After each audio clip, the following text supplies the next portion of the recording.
mety ny tolony efa natomboka tamin'ny taona 2024 ary mirahina ny kolektifan'ny malagasy itakina fifidianana ekendrihitra atongavana amin'ny fanjakana tandalana araka ny fanambarana nataon'izy ireo androany teny Antaninarenina. Nandritra ny fampahafantarana ny kolektifan'ny malagasy nivotra fa ijoro ary iteny hatrany izy ireo manoloana ny fitantanana tsy mahomby mahatonga ny fahasahiranan'ny malagasy na eo amin'ny lafiny politika izany na ny toe-karena na ny sosialy. Tao amin'ny fivorian'ny tsy ara-potoana ny teny anivon'ny antenimieram-pirenena sy ny fanambarana nataon'ny CENI omaly alatsinainy 10 febroary dia mibarabara ankehitriny fa tsy vonona ny mpitondra amin'ny fifanakaloza-kevitra demokratika ametrahana ny fitoniana na dia nisy fanovana ny lalàna mahakasika ny fifidianana nataony iza-aza.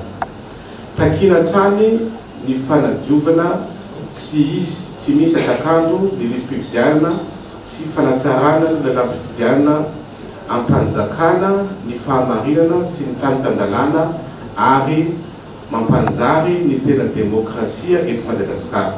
Manahentana antsika irahina sy ijoro hatrany ho an'ny tombontsoa ambonin'ny firenena malagasy hikatsaka ny fanjakana demokratika ahafahan'ny tsirairay aneo hevitra ankahalalana. Ny kolektifan'ny malagasy dia firaisakina fiara-mitantana mitondra makany amin'ny fampandrosoana ny firenena ary misokatra amin'ny ampilavikery mitovy tanjona aminy. Ankoatr'io, mitotongana ny fari-piainan'ny malagasy noho ny tsy fahamarina toeran'ny mpitondra sy ny kolikoly avolenta mamatotra ireo manam-pahefana toy ny miseho an'ny Londra ankehitriny hoy ny kolektifan'ny malagasy. Tsy misy politika mazava miompana amin'ny fampandrosoana sy ny famokarana fa ny serasera sy ny endrika ivelany no mahamaiky an'ny mpitondra antony mahatonga ny vidim-piainana tsy voafehy. Tsy feno ny fiapetra fitantanana mangarahary izay angatan'ny mpiara-mombonantoka amin'ny fanatanterahana asa eto amintsika antony mahatonga ireo fahampitena fototra-afitrasa fototra ilainy ny mponina amin'ny andavanandrony.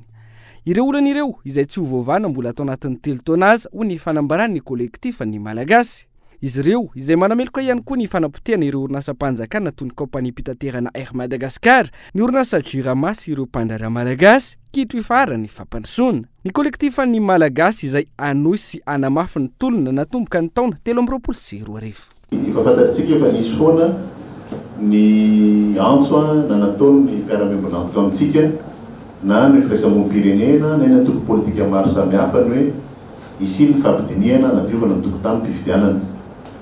Minikipa ny fitondrana amin'izay zavatra miseho zay dia anjarantsika zany misintona lesona ny hoe iza no tena mitady vahaolana ho an'ny firenena. Zay mampanao politika aminay dia mitady vahaolana ho an'ny tombontsoan'ny imbonana zay fa tsy mitarika ny olona any amin'ny zavatra mety hanimba ny firenena.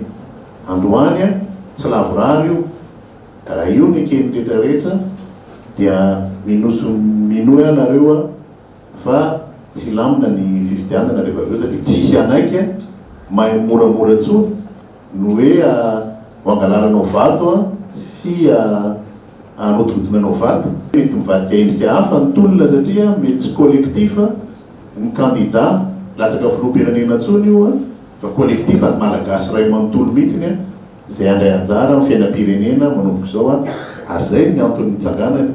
Tsisy fampandrosoana azo heverina raha fitondrana ohatran'io fitondrana amin'izao fotoana izao io lany tao anatin'ny kitotoa ny petrahana io dia tsisy fampandrosoana azy heverina zany ary tsisy fampandrosoana azy heverina koa raha tsy olo-bavam-bahoaka lany amin'ny nosika na be ny tanàna lany amin'ny nosika no tonga eo.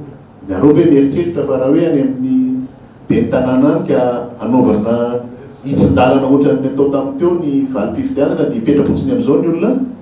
Miantso hatra ny ankolafikery samihafa ny mpiantsehatra mivantana sy ankolaka amin'ny fifidianana ny kolektifan'ny malagasy hifampidinika isiny ny fifidianana madio sy ny fitoniana eto amin'ny firenena. Finiavana ampangarara ny fifidianana avy amin'ny mpitondra sy ny CENI izay mbola tsy hita taratra mandrakandroany. Tamin'ny volana Mea nametraka volavolan-dalàna zahay miaraka amin'ny député 4 mahery volavolan-dalàna tokony anaovana ny fanavozana ny CENI.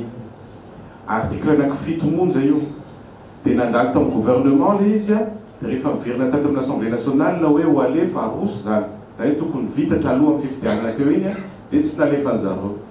tsika miteny zao nanao fivorina tsy ara-potoana ny antenimieram-pirenena kanefa tsy niresahana mihitsy io volavolan-dalàna anovana seni mba hisiny le seni ekeny rehetra mba hisiny seni tsy adikevitra ary miverina amin'le seni taloha article anankifito dikan'izany mazava raha anatin'ny déclaration ty hoe tena mazava mihitsy zany fa tsy mianaiky mihitsy ny fitondrana mba hoisy hoe fifanakaroza-kevitra manoloana ny fikarakarana amin'ny fifidiana.